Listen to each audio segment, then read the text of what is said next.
غزہ میں ایک دوست سے فون پر بات ہوئی۔ سلام کرتے ہی مجھ سے میری خیریت دریافت کرتے ہوئے کہنے لگے آپ کے رمضان کیسے جا رہے ہیں؟ مجھے بڑا تعجب ہوا کہ یہ کیسے لوگ ہیں کہ جبکہ میں انہیں دیکھ رہا ہوں کہ یہ تو گھاس سے خود اپنا روزہ کھول رہے ہیں اور رکھ رہے ہیں، ہی مجھ سے میری خیریت دریافت کر رہے ہیں۔ میں نے کہا بھائی آپ مشکل میں ہیں، آپ کیسے ہیں؟ انہوں نے کہا شکر الحمدللہ ہم بالکل ٹھیک ہیں۔ میں نے کہا آپ پر بمباری ہو رہی ہے، آپ کی زندگی کا لمحے کے لیے نہیں پتا اور آپ اتنے مطمئن؟ مجھے کہتے ہیں کیا آپ میرے کلمہ کو بھائی نہیں ہیں؟ میں نے کہا بالکل الحمدللہ۔ تو کیا مرنے پر ایمان نہیں رکھتے؟ میں نے کہا بالکل رکھتے ہیں۔ تو کیا مر کر اللہ کے حضور اللہ کے دیدار کے لیے ہم بےتاب نہیں ہیں کہ جب ہم قبر میں چلے جائیں گے تو جنت کا سب سے پہلا انعام جو ہوگا وہ اللہ کا دیدار ہوگا؟ تو مسلمان کو موت کا خوف کیسا؟ لیکن سوال یہ تھا جو وہ مجھ سے شاید خاموشی سے پوچھنا چاہ رہے تھے کہ آپ میرے مسلمان بھائی ہو نا، آپ نے ہمارے لیے کیا کیا؟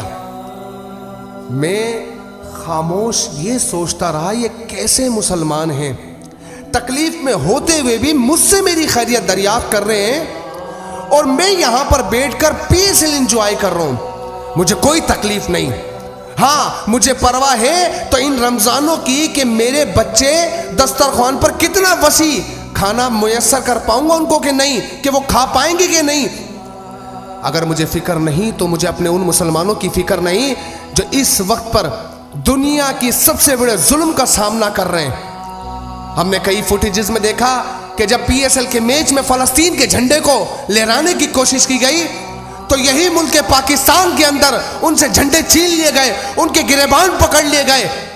اب سوال یہ ہے کہ کیسے مسلمان ہیں یار ہم؟ 57 اسلامی ممالک ہوں اور اس کے بعد اپنے مسلمانوں کے بچوں کے ساتھ ظلم ہوتا ہوا دیکھیں اور خاموش بیٹھے ہم لوگ۔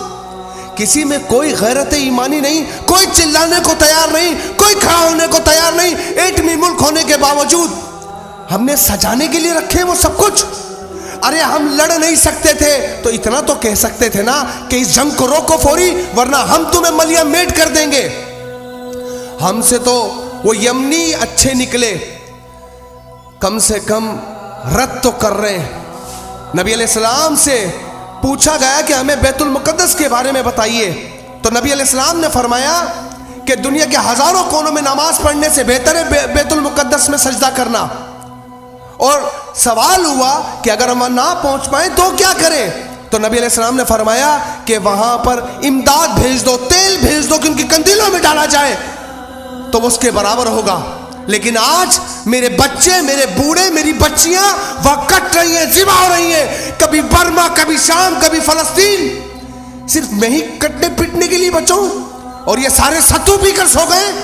یہ کیسے حکمران ہیں؟ کہنے کو تو قرآن حافظ لیکن ایمان کا ذرہ برابر نہیں۔ اگر اپنی بھی آئے تو ملیہ میٹ کر دیں گے، لیکن جب اسلام پر انگلی اٹھے، اسلام پر برا وقت آئے تو کوئی بولنے کو تیار نہیں۔ میرے مسلمانوں سوچنے کا وقت ہے، ایسی عبادتیں کرنے کا ہمیں بڑا شوق ہے کہ ہم بڑے متقی پرہیزگار ہیں، لیکن کیا ہم نے اس حدیث کو نہیں پڑھا کہ ایک مسلمان دوسرے مسلمان کا بازو ہے؟ ایک کو تکلیف ہوگی تو دوسرا محسوس کرے گا۔ ارے ہم تو بولنے تک کو تیار نہیں، ہم تو چیخنے تک کو تیار نہیں، لڑنا تو دور کی بات ہے۔ وہ بھی سمجھ چکے کہ اگر ہمارا کتا بھی مرے گا تو ہم آسمان سر پہ اٹھا لیں گے اور ان کے سارے کاٹ کر رکھ دیں گے، تب بھی ان پر کوئی فرق نہیں پڑے گا، کوئی بولنے والا نہ ہوگا۔